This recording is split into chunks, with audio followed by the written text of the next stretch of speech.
Helo bawb, shwt 'ych chi? O'n i jyst moyn taro mewn yn sydyn i rannu tymed bach 'da chi am fy llyfr garddio newydd. Ac i weud y gynta, diolch o galon i bawb sydd wedi prynu ac archebu copïau. Mae'n golygu gymaint i fi i weld shwt ddiddordeb yn y llyfr. Ond o'n i'n meddwl falle bydde fe'n syniad i fi jyst mynd â chi drwy'r llyfr, esbonio tipyn bach o ran beth sydd yno fe, shwt ych chi'n ei ddefnyddio fe gyda phlant gytre, neu hyd yn oed hefyd yn yr ysgol. Felly, i gychwyn, yn amlwg mae gyda fi'r ddoi gymeriad yma, Dewi Draenog a Beca Broga. A mae hwnna'n fwriadol dros ben, achos maen nhw'n greaduried sy'n ddefnyddiol iawn i ni fel garddwyr. Maen nhw'n gyfeillgar i'n gerddi ni, maen nhw'n helpu ni reoli malwod a gwlithod, ond hefyd maen nhw'n arwydd o fyd natur iach yn yr ardd. Felly, y syniad yw bod Dewi Draenog yn hen law, mae fe'n hen gyfarwydd ar arddio, ac wedyn mae Beca Broga, wel, mae hi jyst yn gyffroes iawn a mae hi rili moyn dysgu shwt i dyfu pethau. Felly, Beca Broga mewn ffordd yw pawb sydd yn dymuno dysgu a Dewi Draenog yw'r athro.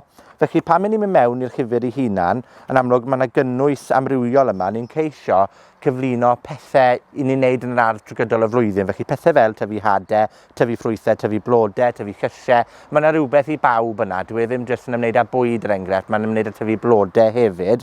Ac hefyd yn y cefn wedyn, mae yna eirfa. Felly, os chi ddim yn gyfarwydd neu'n siŵr am beth yw chi'n gwybod, beth mae gair yn golygu neu beth yw cyfieithiad gair, mae yna esboniad yn y cefn. Felly, welwch chi fan hyn, mae'r gair orchuddio, mae wedi cael ei roi mewn ysgrifen pold, ac wedyn yng nghefn y llyfr, mae'r esboniad o beth yw hynny i chi hefyd. Felly, dylai hynny helpu o ran datblygu patrymau iaith darllenwyr hefyd, i ddysgu mwy o ran y derminoleg ni'n defnyddio yn yr ardd.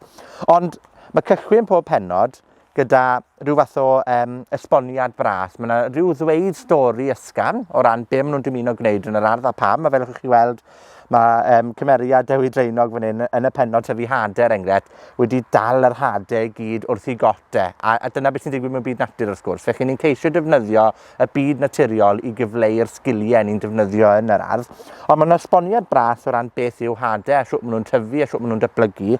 Ac wedyn, wrth bod ni'n mynd mlaen i'r bennod nesaf, mae yna gyfarwyddyd i fynd i hau hadau yn y ddeilem, mae'n gweud Dere hau hadau, ac wedyn mae'n ni cam wrth gam yn esbonio'r broses. Felly chi'n defnyddio'r wybodaeth yma am y ran fwyaf o hadau byddwch chi'n tyfu. Ac yn yr un modd wedyn, ni'n sôn am dyfu bwyd er enghraifft fan hyn, sut i blannu mefus, planhigion, nid jyst hadau, ac mae'n esboniad o ran beth allwn ni wneud gyda'r bwyd hynny. Fel welwch chi, mae gyda ni yn y bennod yma llun er enghraifft o jam a mefus ar dost. Felly, y math o bethau i ni'n gallu creu fel bwyd hefyd yn yr ardd. Ac yn ei hanfod, dyna beth yw hwn. Mae fe'n ceisio dangos i ni bod yna bethau syml ni'n gallu gwneud, heb gorfod bod â gormod o wybodaeth, ond mae'n cyfleu'r wybodaeth sydd angen yn ni ar gyfer y dasg ym mhob pennod.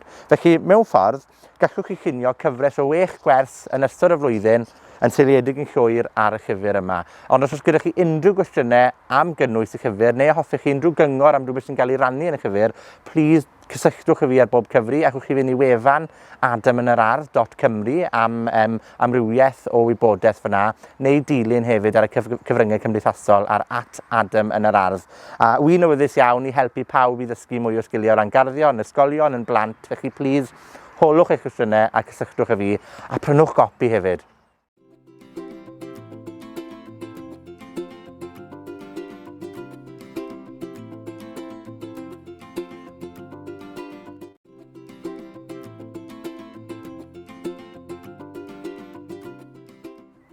Hello everyone, I just wanted to pop on quickly to just explain a bit about my new Welsh children's gardening book, Dere, dyfu, which translates as Come and Grow. And I just wanted to say thank you, first of all, to everybody who has ordered and purchased a copy. It means so much to me to see that there's so much interest in the book. But I thought maybe it'd be useful if I could just maybe take you through the book and explain some of the logistics around how we've introduced lessons into the book and the story, and why we've, for example, chosen the book, these two characters, Dewi Draenog and Beca Broga. So Dewi Draenog is Dewi the hedgehog, and Dewi Draenog is he's an old hand. He's a really old school gardener. He knows what he's doing, and he's really excited about everything he does in the garden. And then we've got Beca Broga, so Beca the frog, who is just oozing with enthusiasm to learn, and she is the learner in a way in the story.